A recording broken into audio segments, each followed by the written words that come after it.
They call him king with the capital K. We say SRK. I wanna break it away.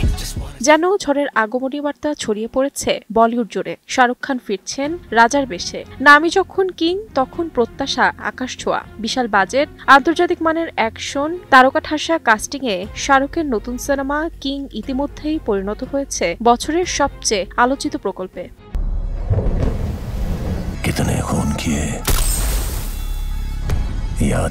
প্রতিবেদন অনুযায়ী সিদ্ধার্থ আনন্দ পরিচালিত এই সিনেমায় প্রাথমিক বাজেট ছিল ১৫০ কোটি রুপি, কিন্তু গল্পের ব্যাপ্তি ও অ্যাকশন দৃশ্যের বিশালতা বাড়তে বাড়তে সেই অঙ্ক এখন ছুঁয়েছে প্রায় ৩৫০ কোটিতে।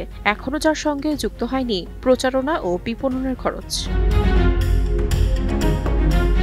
প্রথম দিকে কিং পরিচালনার দায়িত্বে ছিলেন সুজয় ঘোষ। তখন শাহরুখের চরিত্রটি ছিল কিছুটা অন্যরকম, কিন্তু পরে শাহরুখ ও সিদ্ধার্থ মিলে কিংকে গড়ে তোলেন এক ভিন্ন মাত্রার অ্যাকশন থ্রিলার হিসেবে।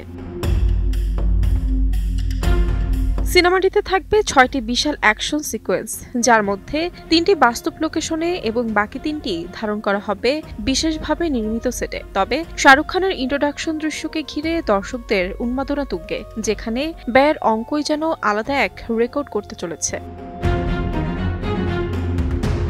২০২৬ সালে মুক্তির অপেক্ষায় রয়েছে কিং। বিশ্লেষকদের মতে এটি হতে যাচ্ছে শাহরুখ খানের ক্যারিয়ারের সবচেয়ে বৃহৎ এবং ব্যয়বহুল সিনেমা, যা শুধু বক্স অফিসে নয়, বরং ভারতীয় অ্যাকশন সিনেমার ইতিহাসেও নতুন অধ্যায় রচনা করতে পারে।